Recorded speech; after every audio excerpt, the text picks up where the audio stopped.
Okay, why don't we go ahead and get started so you guys can get your afternoon underway. Hello, everybody. So today we're going to talk about altitude illness. Tomorrow we're going to do sea creatures and envenomation. And then Friday we're going to do backcountry orthopedics. We're going to get a little stretcher table up here and we can do some demonstration. You guys can try some hands-on stuff if you want. It's reducing common dislocations and how to examine for certain fractures and stuff like that. So we'll do that on Friday. Tomorrow, sea creatures, and today we'll do a little bit altitude illness here.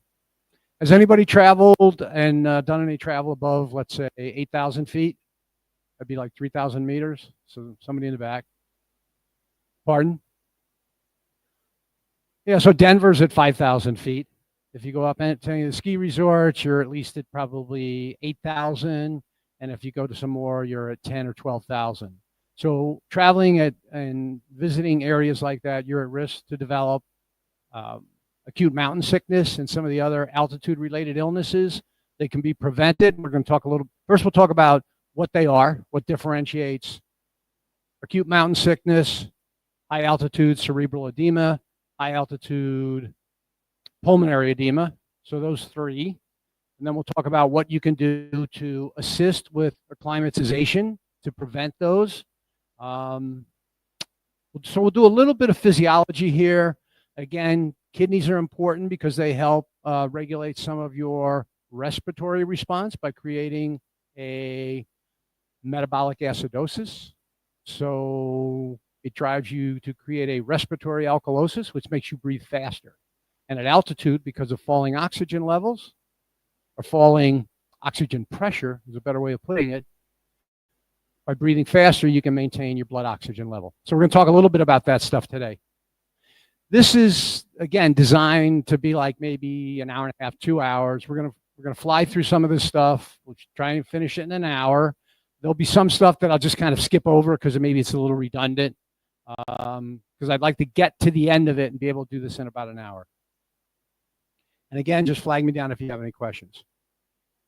So first of all, for those of you that have not traveled to the great north, that white stuff is snow. This is what Lynn and I will probably be going home to. Maybe not this much, but we'll be going home to snow in relatively short order. This is somewhere out west, maybe Montana. Okay, so what is altitude illness? We talked about the three syndromes. Acute mountain sickness, which is very common. High altitude cerebral edema, which is going to give you neurologic findings at altitude, and high altitude pulmonary edema, which is going to give you respiratory symptomatology. You can have overlap of 1, 2, or 3 of these. You can have, it would be unusual to have HACE or HAPE without having acute mountain sickness. Usually you get that at lower altitudes. They can overlap, but important to separate things that are affecting your lung and things that are affecting your brain. There's other things that you can get also at altitude, unrelated to HACE, HAPE, and acute mountain sickness.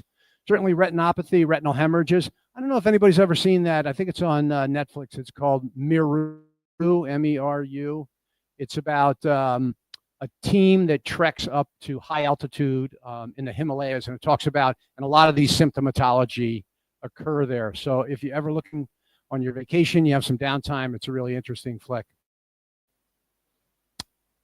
Periodic breathing, it's called Cheyne-Stokes breathing, where you will breathe faster and then you'll breathe slower, faster and slower. We see it in diabetic ketoacidosis. We see it in other medical conditions. Altitude can mimic that.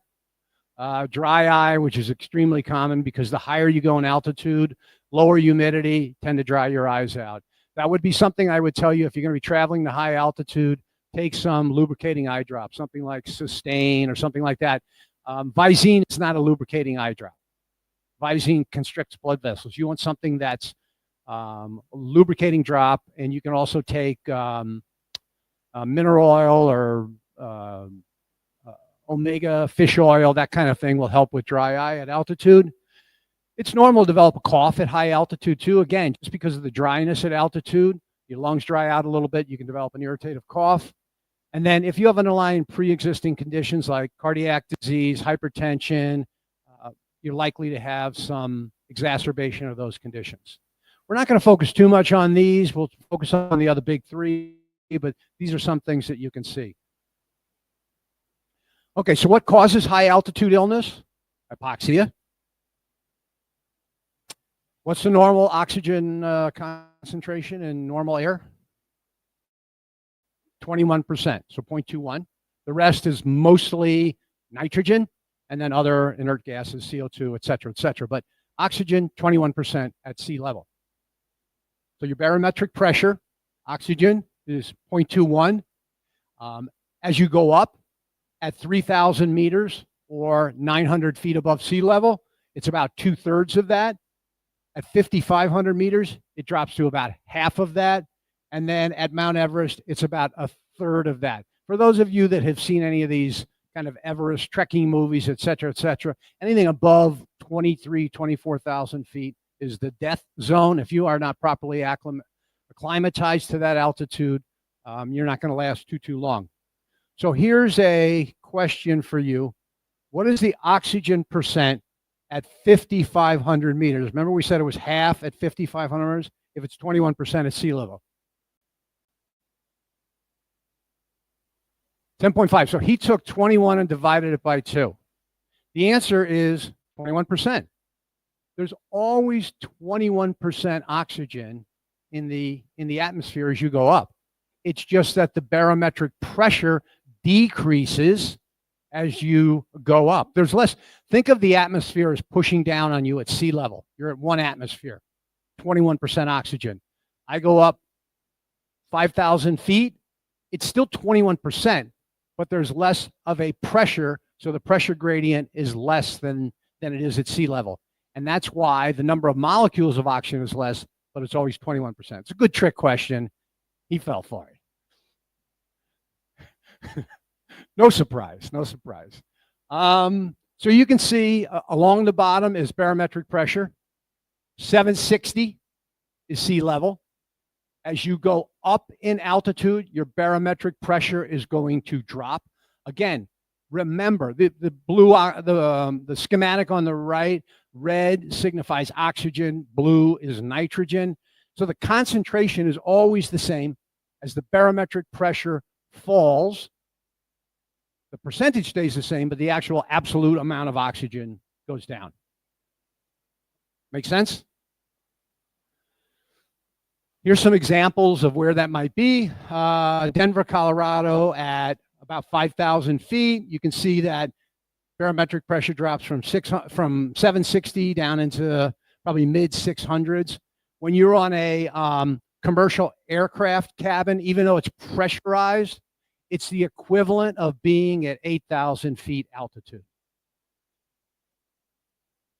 A pressurized commercial airline is the same as 8,000 feet. You can deal with it if you're only up there for, I don't know, 4, 6, 8 hours, but for extended flights, for your patients, let's say you have somebody who has COPD or other respiratory conditions, pulmonary hypertension, and they're going to be taking a long flight, you know, a 12-hour flight from the United States to Australia or what have you. That's significant. That's a significant pressure on their system, stress on their system. Linda and I take a group of very sick people to Lourdes, France on a spiritual pilgrimage every May, and many of the people don't require supplemental oxygen at sea level, but we go up in a commercial airline mimicking 8,000 feet. They require oxygen therapy. So just be mindful of that.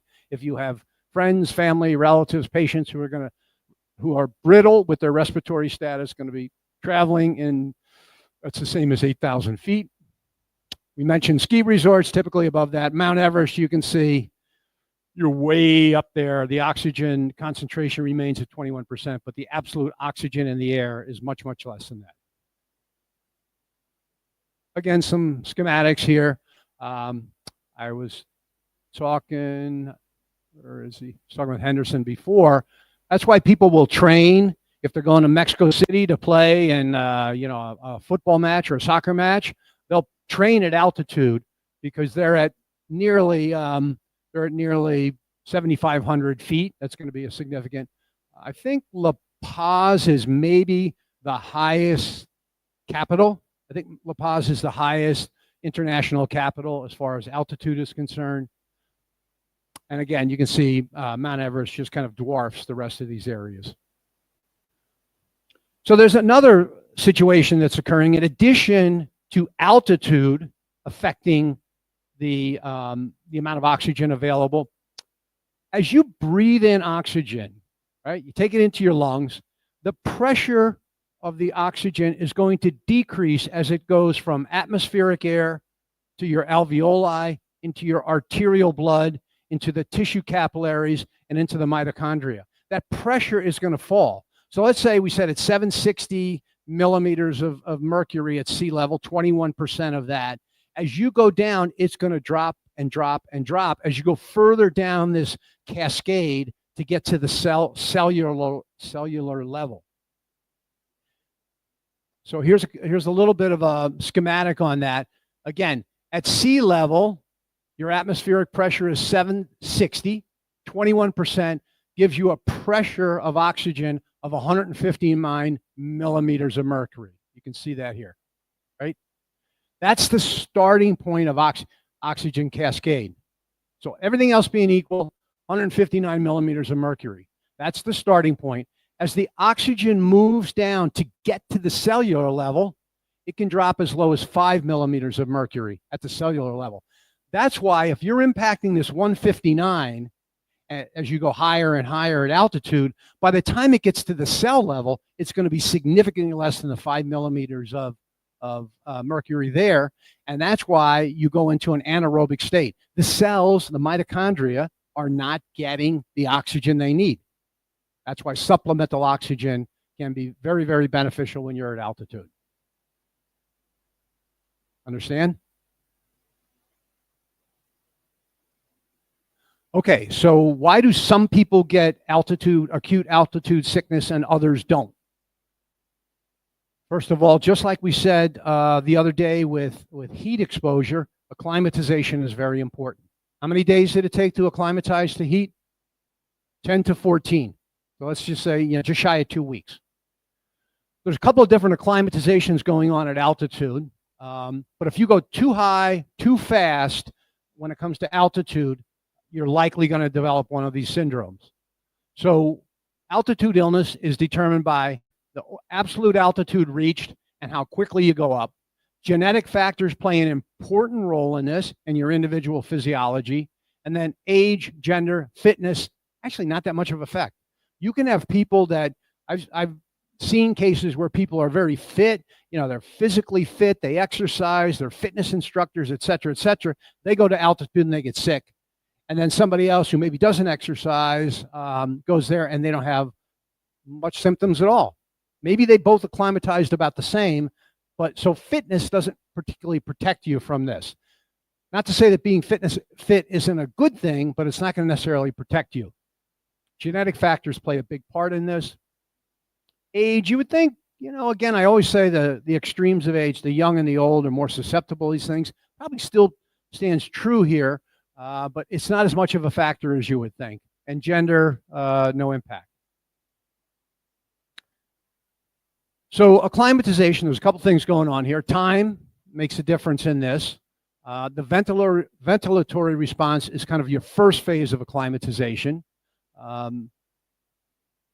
Your kidneys are important in acclimatization as well, and we'll see why that is. So when you go to altitude, oxygen levels drop. It triggers your respiratory status to increase. So instead of breathing 12 to 20 times a minute, maybe you're breathing 16 to 24 times a minute, in that range, right? So when you're breathing fast, you're taking in oxygen, you're exhaling CO2, right? So if my normal CO2 is supposed to be about 40, if I blow off a lot of CO2, like that case the other day with hyperventilation, it's going to drive my CO2 in my body down, and that creates what's called and it's going to shift the pH. That's what's called a respiratory alkalosis. respiratory alkalosis. So my pH of my blood is going to go up. My CO2 level is going to go down. Does it make sense? You know, it's all acid base. Hydrogen, H2O plus CO2 equals hydrogen plus bicarb. So when you affect any one of those things by blowing off CO2, it's going to affect the pH in your blood. And your body is always trying to compensate to keep the pH of your blood at about 7.4. So the respiratory and the renal system are working hand in hand to try and keep your pH at 7.4. So if you're breathing faster, kidney's going to react. Respiratory compensation happens fast because I can change my breathing pattern pretty quickly. I can start blowing off CO2 right now, and I could change the pH of my blood pretty quickly. We do this in people who have an intracranial hemorrhage. We will sometimes hyperventilate them to change the pH, cause some vasoconstriction, will lower intracranial pressure. The kidneys that are regulating metabolic acidosis or alkalosis, it takes longer for that. So there's a little bit of a lag. But your body initially, with altitude, is going to cause you to breathe faster. CO2 drops, pH rises, and your oxygen level transiently improves. You can see it right here. So that's respiratory acclimatization. There's also hematologic acclimatization. What is this? This is an increase in the oxygen carrying capacity. This is when people blood dope. They give themselves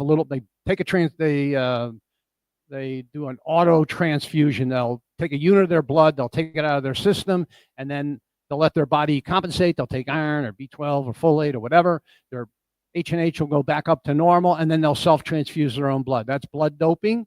That'll give you a hemoglobin of about 15, 16, 17. I think this is what the Lance Armstrong did and got kind of nailed for that. That'll increase your red blood cells and hemoglobin in days to weeks. If you do that, naturally, this will occur at altitude. Your body will kick up the generation of red blood cells by releasing erythropoietin, and it'll cause your bone marrow to produce more red blood cells. So when you see people that are chronically living at altitude, the Sherpas in Nepal, they probably have hemoglobins of about 17. As you come down, your body compensates and they'll destroy some of those new cells.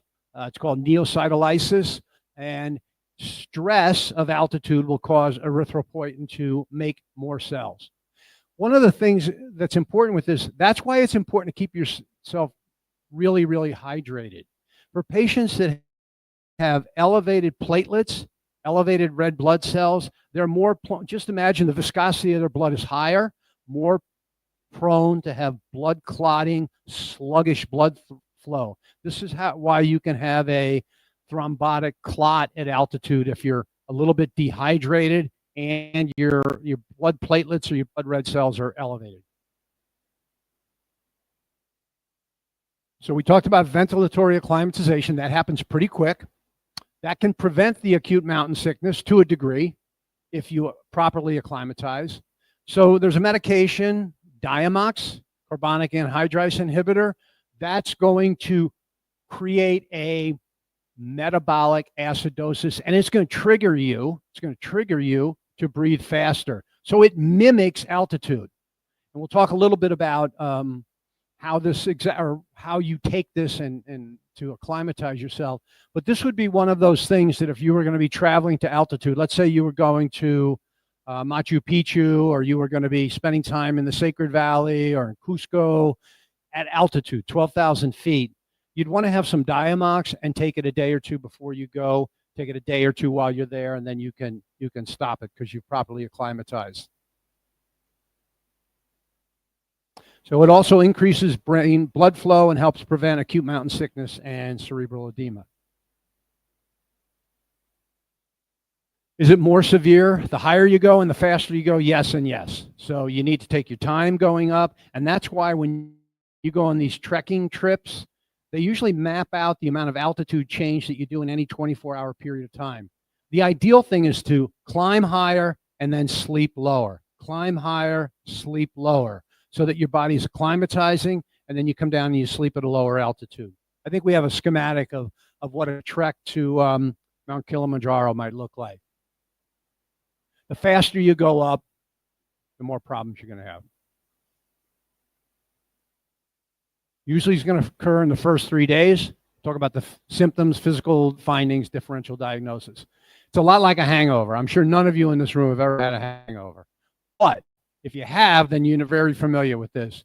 Headache, anorexia, nausea, vomiting, dizziness, uncomfortable, but I just can't sleep. You may get some pooling, peripheral edema. Usually this is going to be several hours after you get to altitude. So clinically, the definition is headache plus one of these additional symptoms. Remember, not all headaches at altitude are going to be caused by acute mountain sickness. Somebody has a sudden headache, worst headache of their life, you got to think of other causes of that, subarachnoid hemorrhage, other causes.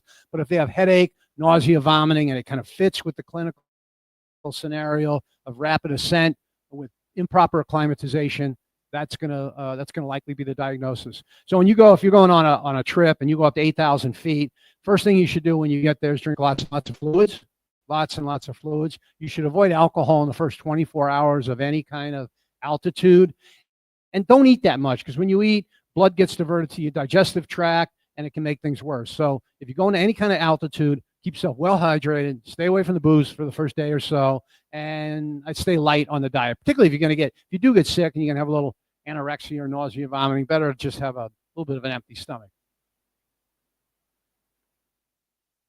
That's what you look like with acute mountain sickness. You feel like shit. You got a headache, feel like you're gonna throw up, you're very weak, similar to a migraine or a hangover. Okay, so now we'll shift gears. Cerebral edema is something different. That's a lot more serious. That's actually brain swelling, expansion of the brain within a closed space. This acute mountain sickness can progress to cerebral edema, and someone with acute mountain sickness, or as we said, you can get overlap with pulmonary edema. It's not going to happen below 9,000 feet. This is usually when you're up at 9,000, 10,000 feet. Ataxia and altered consciousness. Acting drunk, losing, your gait is disturbed. They go to stand up and they're falling backwards there. Confusion, repetitive questioning, almost like you've had a concussion. That's what cerebral edema will do to you. These are the percentage of what will happen. You can actually lose consciousness. Ataxia is pretty common. Altered consciousness, papilledema, swelling of the retina, which is a sign of cerebral edema. Don't lose the art of the physical exam, by the way. As we become more technological, we rely on CAT scans and MRIs and imaging. Be a good diagnostician. Physical diagnosis is still something very important, because no matter what clinical setting you're in, there's always a possibility that you may not have some of these tools at your disposal. So be good at doing a physical examination. Abnormal plantar reflexes, you get that because of calcium dysregulation and magnesium dysregulation. Seizures in 2% of patients with HACE. I don't really know exactly why this happened. It's probably due to vasoconstriction, impaired cerebral blood flow, vasogenic edema. That means it's caused by vascular changes. You may have some cytotoxic cell death edema, inflammatory, oxidative stress. They don't really know why it happens exactly. So again, a little schematic. Greater than 2,000 feet, acute mountain sickness. Over 3,000, potential cerebral edema. As you get above 4,500 meters, you're looking at pulmonary edema as a possibility. The symptoms we talked about: encephalopathy, ataxic gait, disequilibrium. Lassitude is just fatigue. Mental function decline, altered consciousness. If you're with someone and you're the medical person on a trip and somebody's starting to act a little bit goofy and you're above 9,000 feet, they're only going to get worse if they keep going up. So you need to pause, either give them supplemental oxygen and or go down in height. Descent is the definitive treatment. Dexamethasone, Decadron is the rescue treatment. We'll talk a little bit about dosing on that. So if you're going to go to altitude, that Decadron or dexamethasone, either oral or injection, is something you want to have in your medical bag. And we talked about the Diamox. You'd want to have that in your medical bag as well. There are some of these hyperbaric chambers that you will see at base camp at some of these on these treks in Nepal. They'll have hyperbaric oxygen tanks, which is basically like an inflatable sled that they will inflate with compressed oxygen, and they'll simulate 1 or 2 atmospheres of oxygen to try and normalize it. So we've seen a couple of x-rays last week and this week. So remember, the cardiac silhouette sits in the middle. Your right is the patient's left. Your left is the patient's right. Remember, the heart kind of sits in the left side of the chest for the most part. I know you're not going to be able to see this little red thing there real well. That's the aortic knob. Aortic knob. You can see some air in the trachea coming down. That'll be the carinus somewhere right there. You can see the left main stem bronchus there. This is the cardiac silhouette on both sides. These are the diaphragms, right? These are probably some extra clothing straps. All of this fluffy white densities on both sides of the chest is abnormal. That could be consistent with pulmonary edema. It could be consistent with acute adult respiratory distress syndrome. Basically, it's fluid in the interstitial space. So this would be the x-ray you would see with somebody with acute pulmonary edema secondary to high altitude. In a patient with chronic congestive heart failure, an elderly person with hypertensive congestive heart failure, they're going to tend to have a little bit of a bigger heart than this. That's why this looks like acute pulmonary edema versus somebody with chronic congestive heart failure. Chronic congestive heart failure, you're probably going to have cardiac silhouette enlargement. Remember, normal is less than half of the diameter of the chest. The cardiac silhouette itself doesn't look that big, but all this white, fluffy densities on the left and right side of the chest is not normal. There's things you can see, pulmonary vascular congestion, curly B lines, which are out at the periphery. There's a lot of stuff they're doing now with bedside ultrasound, where you can put a bedside ultrasound on the chest and you can actually see findings that will be consistent with interstitial fluid. I'm sure you guys will get some exposure to that in your 3rd and 4th year. So pulmonary edema, that's the schematic of that. Early symptoms are going to be fatigue, weakness, dyspnea on exertion, DOE. That's typically something that you would ask someone if you were evaluating them for signs of symptoms of pulmonary edema. Do you have shortness of breath on exertion? Do you have dyspnea on exertion? You often ask them how far they can walk before they develop shortness of breath. Can you go up a flight of stairs? Can you walk, down the hallway? There's something we do in the hospital to assess improvement. We do like a 60-second trial of walking. How far can you go in 60 seconds? How many times can you go back and forth down the hallway in 60 seconds? If that's improving with treatment, then you know you're making a positive impact. Typically going to have some abnormal vital signs, tachypnea, tachycardia. Orthopnea, what is orthopnea? When you lie flat at night, you increase the pulmonary pressure, the intravascular pulmonary pressure in the chest. So some people might have 2-pillow orthopnea. They have to sleep on 2 pillows at night or 3 pillows. So orthopnea is being able to sleep flat, or the absence of being able to sleep flat. Blood-tinged pink or blood-tinged sputum, frothy sputum is common with pulmonary edema, whether it be congestive heart failure and/or high-altitude pulmonary edema. Rails sound like crunching of like Rice Krispies. So when somebody takes a deep breath, you hear this little like crackling sound at the bases of the lungs. That's congestive heart failure, or that's fluid in the interstitial space. In high altitude pulmonary edema, that tends to start on the right side. Again, don't forget the importance of a good physical examination. If you're a medical person on an expedition, or you're accompanying a group on a trek and you have a stethoscope with you, you need to listen to their lungs. Are they totally clear, or do they have rales? Somebody who has totally clear lungs that's short of breath, maybe just got off a long plane flight. Maybe you think more of a pulmonary emboli, right? Clear lung sounds, shortness of breath. Think of PE. Somebody who's got shortness of breath at altitude or not at altitude, you listen and you hear rales, more likely congestive heart failure. With a fever, consider pneumonia. Pneumonia can give you rales also, but it can give you other adventitious breath sounds. So at altitude, sometimes they have these medical tents, listening to the lungs. This is the pulse oximetry. That 97 represents their oxygen level. That's pretty good. 57 is their heart rate. That's pretty normal. Again, if you're the medical person on an expedition, you would carry a little pocket pulse oximeter. You can buy these things on Amazon and pretty cheap. So how do you prevent this? Because it's one thing to treat it. It's another thing to prevent it. To get mild acute mountain sickness, headache, and a little nausea, sometimes it's just going to happen. Even if you do everything right, it can still happen. But again, you can mitigate it with fluids, acclimatization, don't drink booze, don't eat a whole lot, take your time going up. Pretty manageable. Doesn't really affect your functional capacity. If you can prevent acute mountain sickness and HAPE, you probably won't get the cerebral edema. In today's day and age, if you can identify it, nobody should die of this.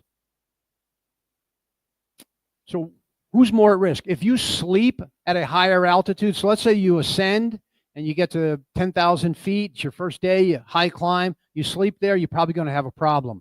So again, they say ascend, hike high, sleep lower. So if you go up and then you come back down a little bit or you descend, that's why a lot of these people that are going on these big expeditions, they'll do a day hike, they'll get up and they'll come back down to base camp and sleep. So they're kind of acclimatizing themselves to that altitude and then they're coming back down to sleep. There's certain ski mountains out west where if the place you're staying and sleeping is at 8,000 feet, you may be fine. If you stay up at another resort that's at 8,500, 8,700 feet, you may have those symptoms. So just that little bit can make a difference. You can pre-acclimatize, and I think we have some schematics of that. And again, that individual susceptibility is a big piece here. Climb high, sleep low. About a 1,000 to 3,000 foot difference is recommended. So you would want to ascend about 1,000 feet higher than where you sleep.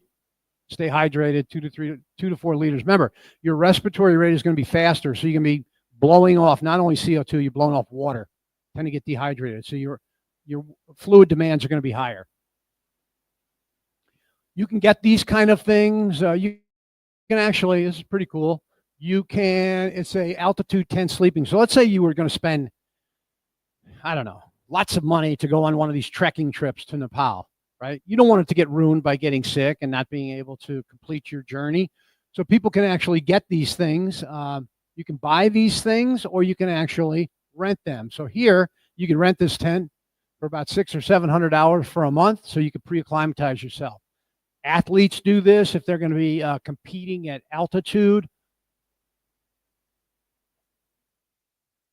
I think there's another, I won't show you the full, well, actually I will.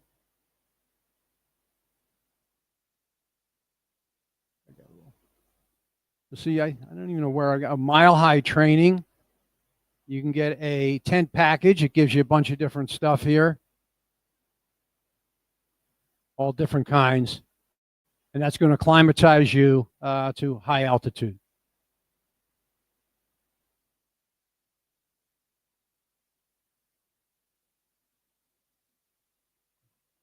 Oh, that's just a different one with a mask. You can also get training bikes where this can simulate hypoxia, or it can simulate a lower oxygen pressure. So you can actually be exercising while at a lower altitude. Again, this would be good if you were training and you're going to be doing some high altitude physical activity. Again, these, you can purchase these or you can rent these. Here's an example of a trekking schedule. Again, this is for, where was this? Kilimanjaro, which I think the peak is somewhere around 5,900 meters. So maybe it's 20,000 feet. But so it's high up there. It's a high altitude. And you can see you're climbing up slowly, you're acclimatizing. You have one day where you go a little higher and then you come back down. Ideally, there should be another day where you go up and then come back down, climb high, sleep low. And then there's no problem as you descend. You can descend relatively rapidly. And that's about a 8-day.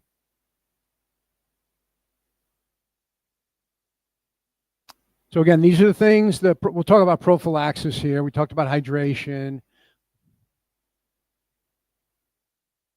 People that are low risk, if you've been out west before, you've been to altitude, haven't had a problems, chances are you'll do pretty good. Several days of acclimatization. Repetitive of what we just talked about. Very rapid ascent. That says raped. It should be rapid ascent. I'll have to fix that typo. Anybody know where that is? Anybody know who this is? Sitting right over there. This was in Cusco. Cusco, I think, was around 11 or 12,000 feet. We didn't feel so good when we first got there. So what do? I tried not to drink. I drank a little. And then they had the coca leaf tea. I was down on that stuff. Didn't really help too much. It's a very dilute alkaloid type tea. It's not the same kind of cocaine that you get down in at lower level. But it contains some of the things that will help with that. A lot of the people that work at altitude are always chewing this stuff in their mouth. Gives them energy and helps ward off some of the symptoms. Actually, when you go to Machu Picchu is only about 8,000, 8,500 feet. So you go down. So we went to Cusco first. We spent 2 or 3 days there, acclimatized there, and then we went to Machu Picchu and hiked there, and we didn't have any problems there. That's Machu Picchu. When you hike, there's a bunch of vistas that you can overlook there. This picture was from probably a website or something like that, but this is exactly what it looks like when you're there. It's a beautiful place.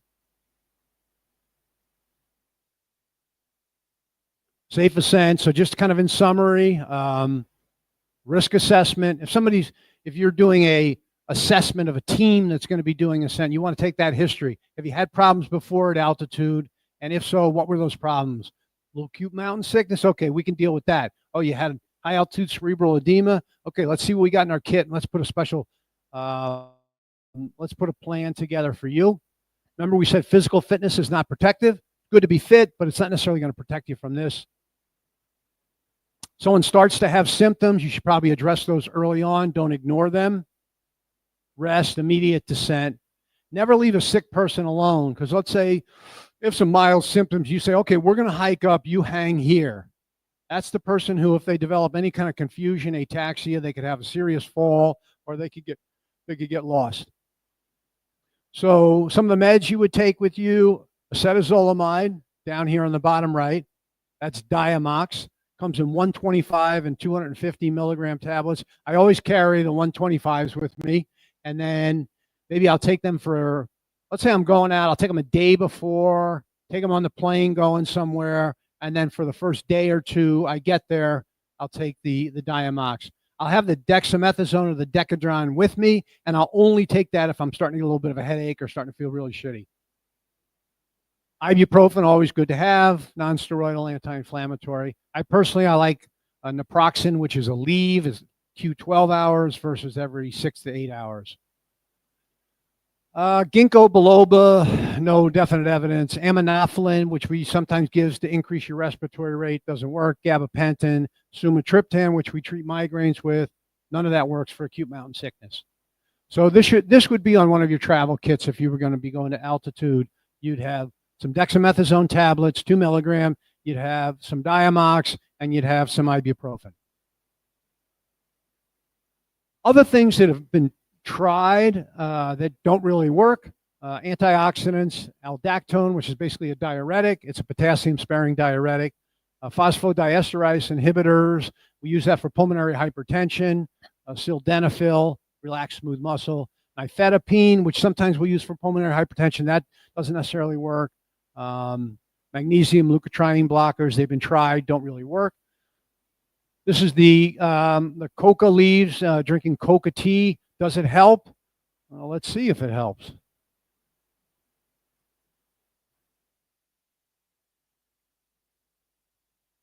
Let's see what this article here talks about, that acute altitude sickness, sacred to the Andean people, traditionally relieve the symptoms of mild altitude sickness, contain alkaloids when extracted chemically, are the source for cocaine. However, the amount of coca alkaloid in raw leaves is small and non-addictive.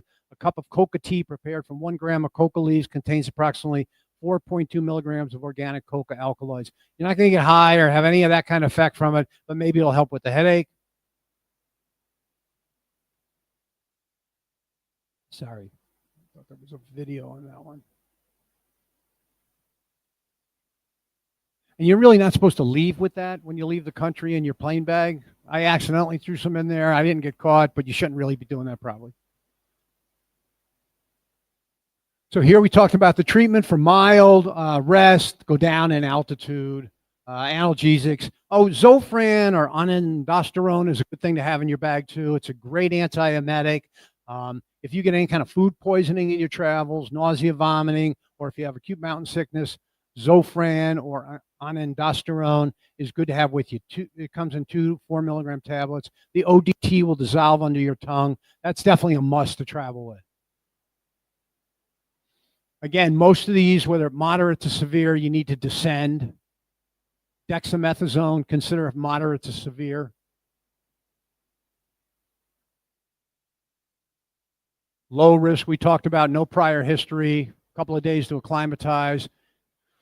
Moderate history, moderate if you go up there too fast and you maybe have a history or don't have a history of it. You're much more at risk if you do. Someone who's had HAPE or HACE, you really need to evaluate whether it's safe for them to go to altitude. Diamox, we talked about, it comes in 125 and 250 milligram tablets. Produces a bicarbonate diuresis, a metabolic acidosis, stimulates ventilation, raises your PO2, promotes an ion exchange across the blood-brain barrier, also to prevent the cerebral edema.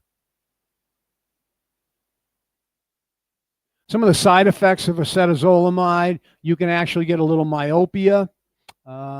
It's considered a mild diuretic, but at those doses, you're not going to have much of a diuresis.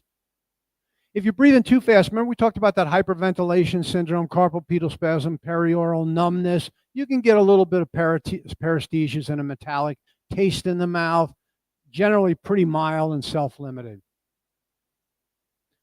You should take the Diamox 2 or 3 days. I usually say 1 or 2 days before I go, 1 day before. The day of the ascent, you take some more, and then you can stop after you're at a stable altitude. Dexamethasone, again, have it in your kit. You may not need to use it. It's an alternative to acetazolamide, or it can be supplemental to it. They say 4 milligrams twice a day. BID is twice a day. Again, I take the 2 milligram tablets. You can always take 2 of those. They're very tiny. It's hard to break a 4 milligram 1.5. And I think sometimes it's fine to start with a low dose. You can always give yourself more. It's hard to give yourself less once you've taken it. Remember, what do steroids do to your blood glucose? Raise your blood glucose. So somebody who has a history of diabetes or brittle diabetic, you got to be careful with steroid use. Elevated blood sugars are also going to give you an osmotic diuresis. So again, keeping up with your fluids is very important. Ibuprofen, we talked about. There was a study that did a comparative study, inhaled budesonide, which is an inhaled steroid, versus oral dexamethasone to prevent acute mountain sickness. And basically the conclusion was they both work.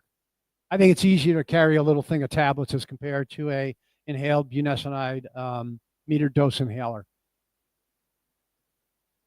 In summary, very much like seasickness, you feel terrible, feels like a hangover. Both of them are your body's in a new environment. They both adjust over time, generally self-limited, rarely life-threatening, even though you may feel like you want to die. Unless you have HACE or HAPE, you're probably going to do fine just with some minor treatment. So this was a case of a 30-year-old female. She was hiking at 10,000 feet in Colorado with severe headache, insomnia, anorexia, nausea. Her SpO2 by pulse oximetry was 89%. Remember, we said 90 to 92 is the lower limits of normal. Lungs are clear, so she doesn't have HAPE, right? Neuro exam is normal, so she doesn't have HACE. You diagnose acute mountain sickness. What would you recommend for this gal at 10,000 feet? So what would you treat her with?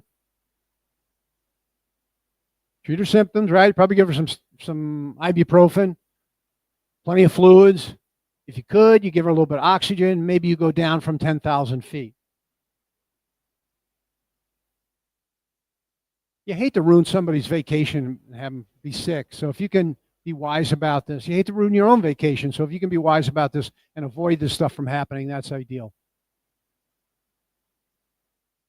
These are some of the things that can also be in the differential diagnosis: dehydration, exhaustion, hypothermia, hangover, carbon monoxide. Oh, that's a good one. Carbon monoxide. Always got to remember that. Sometimes when you're on these expeditions or excursions, they might have like a heat element. They may have a little propane something or a little stove, or they're cooking inside a close thing. Always consider carbon monoxide poisoning. Carbon monoxide, very similar to this. Gives you shortness of breath, gives you headache, gives you fatigue, gives you maybe an altered mental status. Gets more severe, you can actually have a seizure.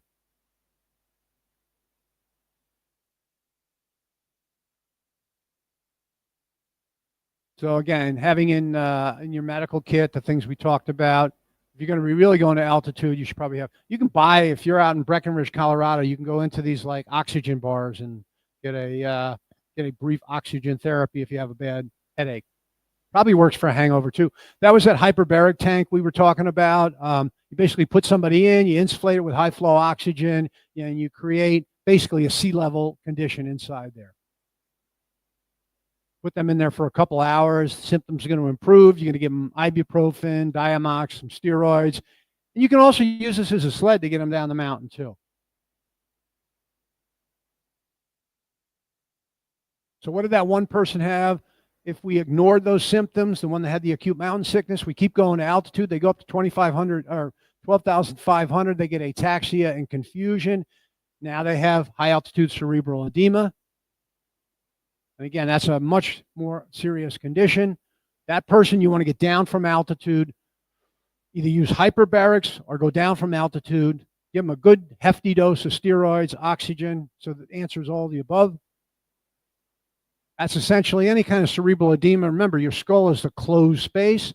Any swelling of the brain is going to cause pain, discomfort. The brain itself doesn't have pain fibers, but the dura around it does. Similar case, training for the last 4 weeks in preparation. Day 3, he gets a little mild AMS, rest for a day, feels better.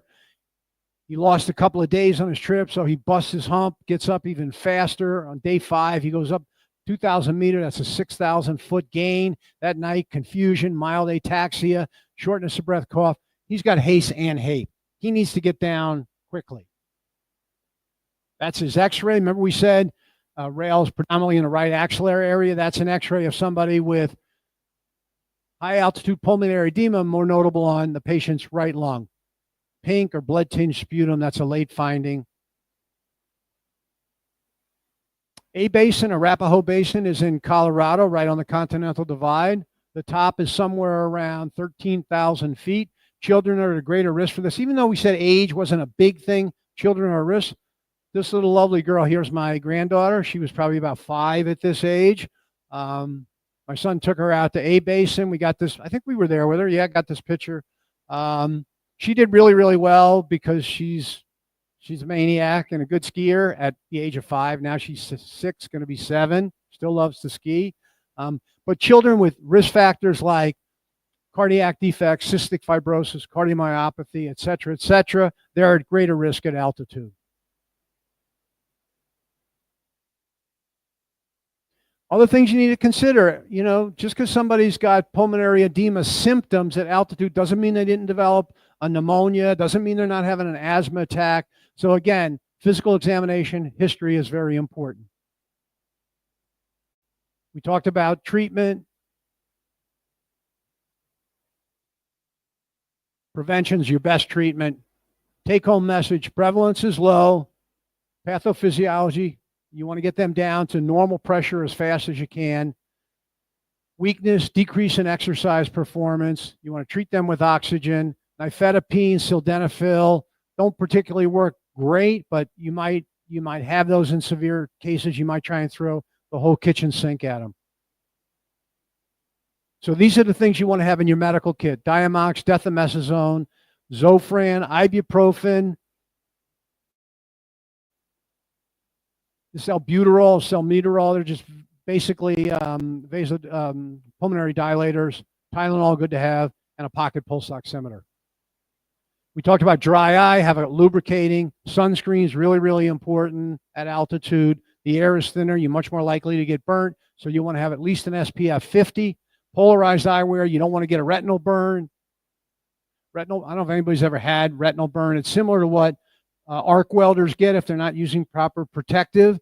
So if you're out in the sun all day, remember the sun is reflecting off the snow around you. You can get it's almost like a severe corneal abrasion, and you can get, it feels like you have gravel in your eyes. It's extremely uncomfortable. So polarized eyewear is really important. Lots of water.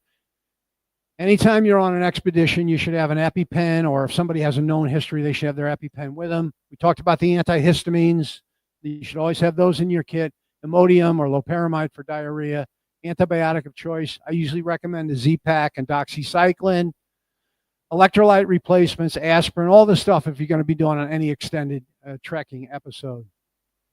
Embedded in this video that's available through your school website are a bunch of links for different things that you can do.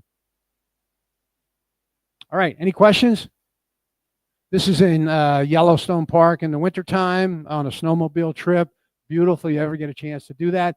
We weren't at much altitude, but it was a good trip. So again, in summary, we went over a lot today. Acute mountain sickness, hard to avoid. Be smart about it. Have a good kit in case you get sick that you can prevent some of the symptoms. If anybody you're with starts to have pulmonary edema symptoms or confusion, ataxia, they need to go down to lower levels. And if you ever have that question, what's the percentage of oxygen at altitude? It's still 21%. Okay? All right. Hope one or two of these things may be useful to you in your personal life and future trips. Have a good afternoon.